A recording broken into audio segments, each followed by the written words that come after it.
Hi friends, అందరు ఎట్లున్నారు? నేనైతే సూపర్ ఉన్నా. చాలా రోజులు అవుతుంది ఈ వీడియోస్ ఏం పోస్ట్ చేయక. నాకే కొంచెం వర్క్ ఉండి పోస్ట్ చేయలేకపోతున్నాను. ఏప్రిల్లో నేనైతే కాశీ అయోధ్య యాత్రలకు బస్సులో అయితే వెళ్ళాను. సో వాళ్ళు అయితే కొన్ని ప్లేసెస్ కవర్ చేసుకుంటూ అయితే నన్ను అయితే అయోధ్యకి అయితే తీసుకెళ్లారు. సో ఆ ప్లేస్లో ఫస్ట్ ప్లేస్ వచ్చేసి మహారాష్ట్రలోని నాగ్పూర్కి 50 కిలోమీటర్స్ దూరంలో ఉన్న రామ్టెక్ అయితే తీసుకెళ్లారు. త్రేతాయుగంలో శ్రీరామచంద్రమూర్తి వనవాస కాలంలో చాలా ప్రదేశాలు తిరిగారు కదా, అందులో ఒక ప్రదేశమే ఈ రామ్టెక్. పూర్వం ఈ కొండలను తపోగిరులు అని పిలిచేవారు. చాలా మంది మునులైతే ఇక్కడ తపస్సు చేయడం వల్ల దీనికి ఈ పేరైతే వచ్చింది.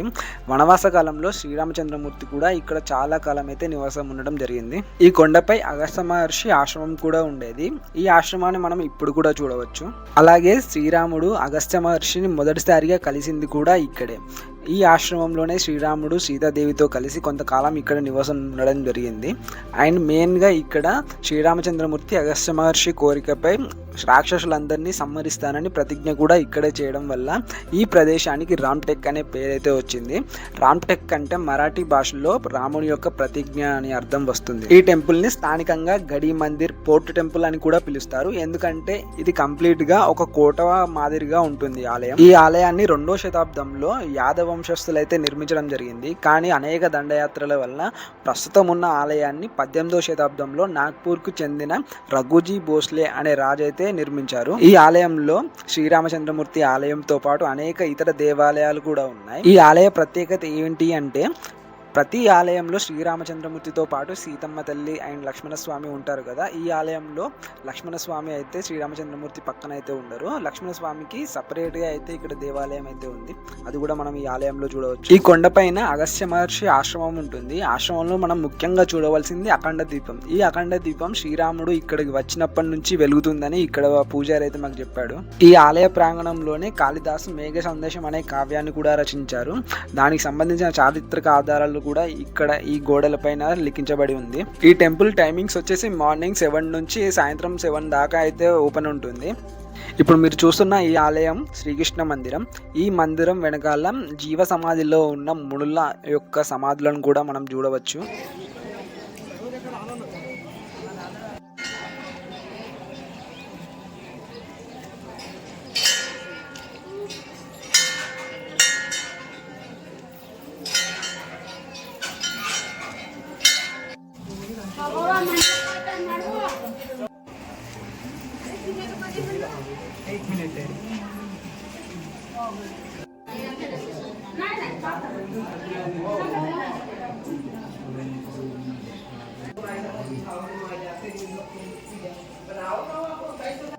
ఈ ఆలయంలోని మెయిన్ టెంపుల్కి వెళ్ళడానికి మనమైతే ఒక 700 నుంచి 800 మెట్లు అయితే ఎక్కాల్సి ఉంటుంది.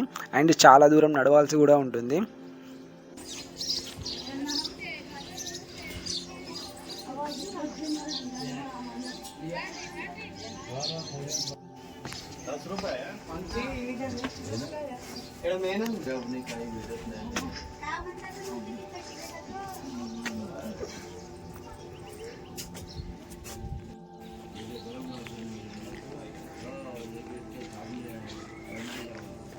ఇదే మెయిన్ టెంపుల్ యొక్క ఆర్చి.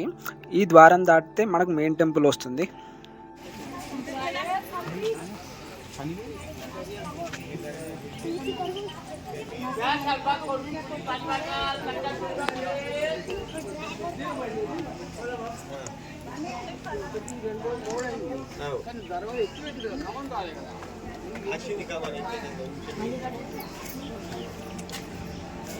ఈ ఆలయంలో కోతులు అయితే చాలా ఉన్నాయి. ముఖ్యంగా మీరు ఏమన్నా బ్యాగ్స్ లాంటివి తీసుకెళ్ళకపోవడమే బెటర్, ఎందుకంటే అవి మీదికి అయితే ఎగబడుతున్నాయి. సో అందువల్ల మీరు ఏదో బ్యాగ్ లాంటివి ఏవి తీసుకెళ్ళకండి.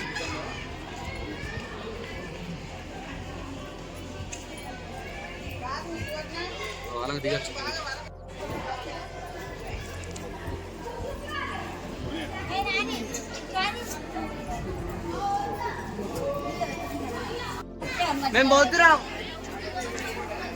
चलो को दे रहा हाँ इधर ने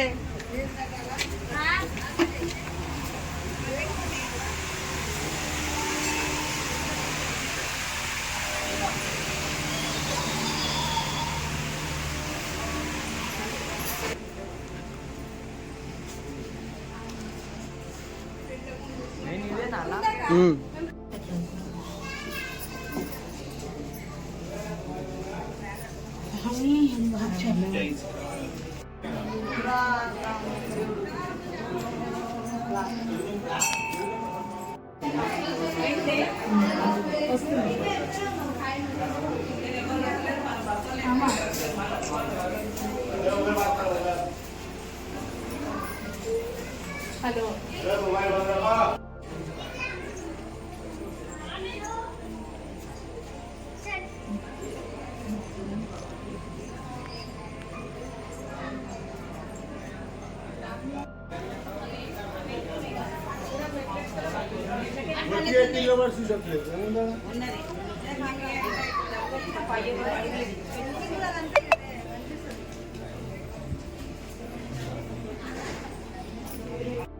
టెంపుల్ లోపలికి ఫోన్స్ అయితే అలౌ చేశారు, కానీ గర్భగుడిలో అయితే మనం వీడియో తీసుకోవడానికి అయితే మనకైతే పర్మిషన్ అయితే లేదు.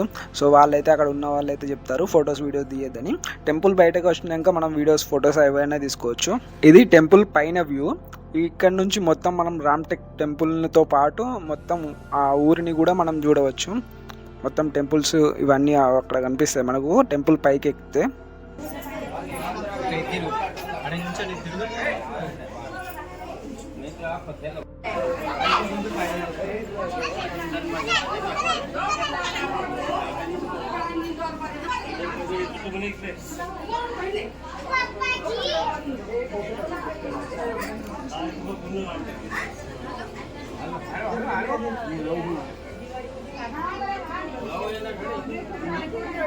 సో దర్శనం కంప్లీట్ చేసుకున్న తర్వాత మేమైతే బయటకైతే వచ్చేటప్పుడు మాకైతే వరాహి విగ్రహం అయితే కనిపించింది. సో విగ్రహం కింద నుంచి అందరూ వెళ్తున్నారు. అదేంటిదని పంతుల్ని అడగగా వాళ్ళు చెప్పింది ఏంటంటే ఈ విగ్రహం కింద నుంచి వెళ్ళగలిగితే మనం మోక్షం వస్తుందని పంతులు అయితే చెప్పాడు. సో నేను కూడా ఒకసారి అయితే వెళ్ళినా. ఇలా నా ట్రిప్లో first day and first place అయితే కంప్లీట్ అయింది. ఫస్ట్ ప్లేస్ వచ్చేసి రామ్టేక్, ఇదైతే కంప్లీట్ అయింది. సెకండ్ ప్లేస్ వచ్చేసి ప్రయాగ్రాజ్. దీనికి మేము ఓవర్ నైట్లోనే ప్రయాగ్రాజ్కి అయితే రీచ్ అయ్యాం. సో ఆ వీడియోని అయితే నేను రేపు పోస్ట్ చేస్తాను. సో ఈ వీడియో కనుక మీకు అయితే నచ్చినట్లయితే ప్లీజ్ లైక్ చేయండి, షేర్ చేయండి. నా ఛానల్ అయితే ఫస్ట్ సబ్స్క్రైబ్ చేసుకోండి.